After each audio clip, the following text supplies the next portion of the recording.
Полуобразный 15 тақтай.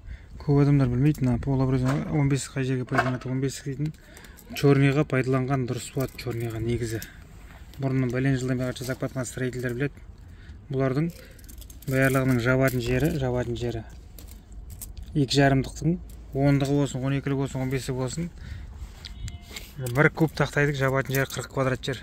40 квадрат жер.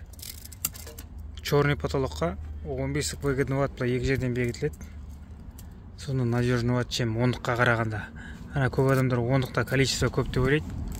Количество көп бола берсін, количество көп болғанда маңызды емес.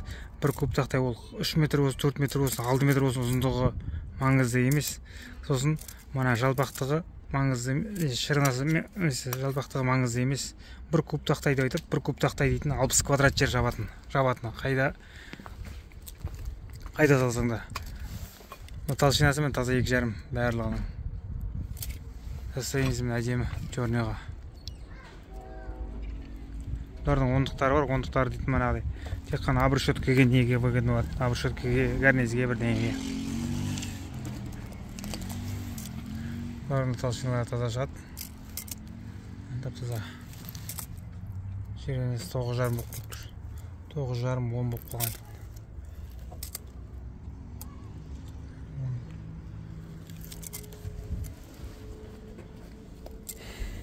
9,5-10 деп. Күннің бізде адыраудастық қой. Өзі біраз болды, келгенде 15-20 күндей болды. Жіберген екеуі уже бастап. Мына жерлер 10-ның үшін шықты. Черныйға негізі 15-лік выгодны болады, тиімді болады. Түсінген адамға. Ал мана 10-лық гарнизге, сосын обрешеткеге болмаса.